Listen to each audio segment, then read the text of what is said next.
I'm going to try and show up this build really quick. You'll notice my weapon and armor have ability speed. Do not question the other stats, such as the cooldown being a little lower than I would like, the physical resistance being lower. That's just how this works. You'll notice I still have positive resistance anyways. The reason why you want to do this is to get that high ability speed, which we're going to show the example now for gank and revive, which are normally 10 seconds for the revive and 6 seconds for the gank. So we're going to show the 10-second cast now.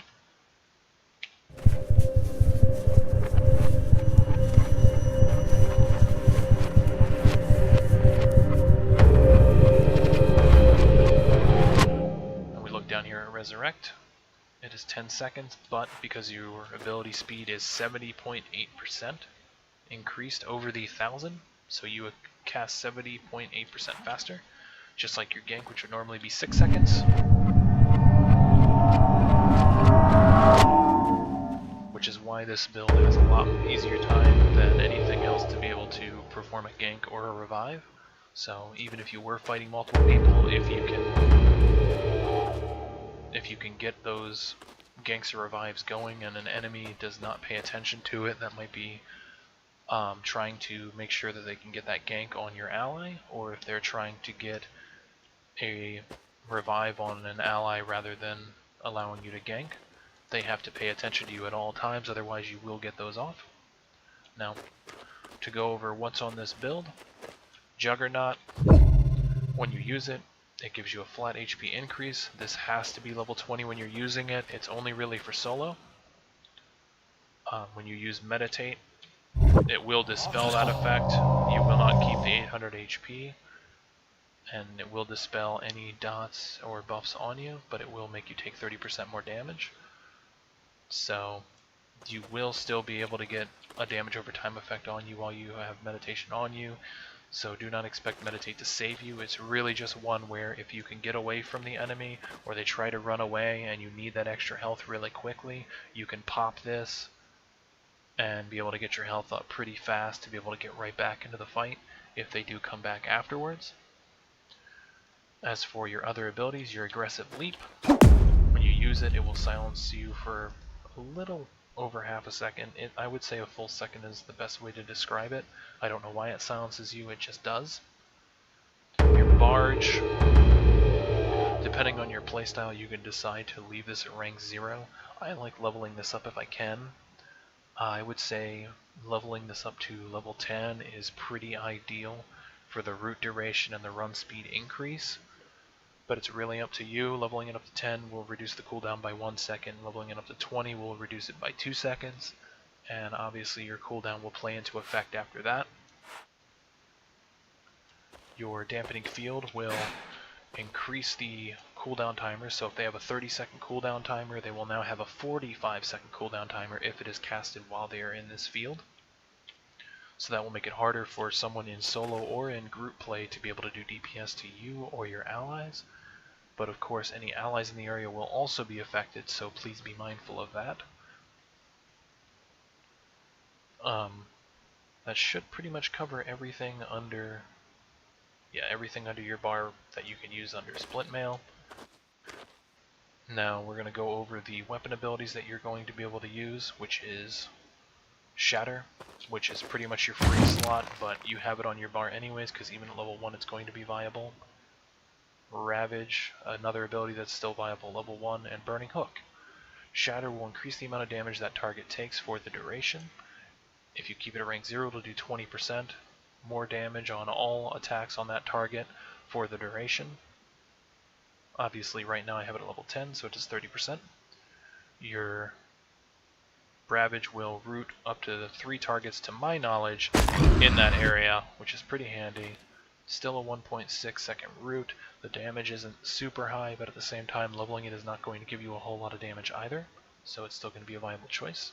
Your Burning Hook will pull a target towards you. Training dummies cannot be moved around, so it won't pull them, but it will put the damage over time effect. So, needless to say, it's a pretty solid ability. And then your basic attack, if you can position it right, you can hit up to 3 targets at once.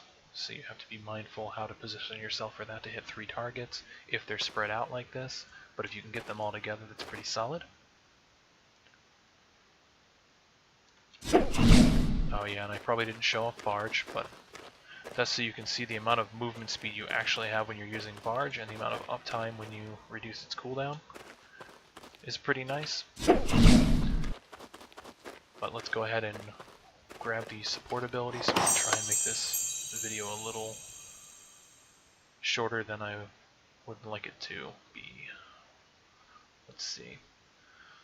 So for the most part, what you would probably do, at least here, is substitute out your Juggernaut for self-sacrifice, and then your hemorrhaging chains would go on there. If you are using Barge at a lower level, you can consider using Meat Shield for your groove. That's really up to you. Let me go ahead and put Meat Shield on the bar as well so you can see what they do. Hemorrhaging chains will do the same thing as burning chains, which is pull the target to you, but it will heal you based on the distance you are from the target, up to 160 at rank 0. And then your Meat Shield will buff targets behind you for 3 seconds starting, and let me get the ranks exactly for you really quick. At ranks 3, 6, 9, 13, 16, and 19, they will get 1 second more. So you can have up to 9 seconds of uptime on this buff. So you have roughly about a 5-second downtime. So you won't be able to keep it up all the time, but it is pretty handy. You want to try and get it as high as you can if you're going to use it, simply because of that fact. Obviously, if you were not going to have Shatter, and say if you drop Barge all the way, you have plenty of points there, even at mid-level.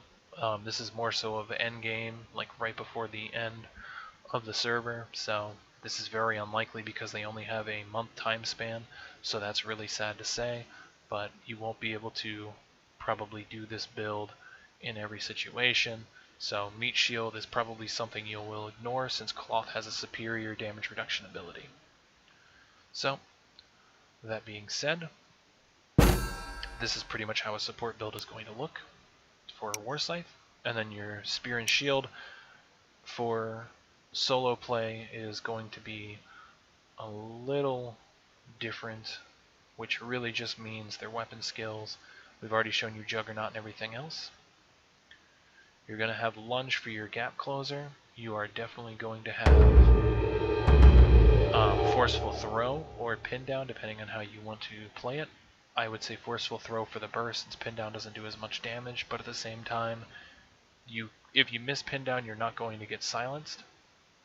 So that's pretty handy, while Forceful Throw can hit multiple targets, so that's up to you which one you want to use.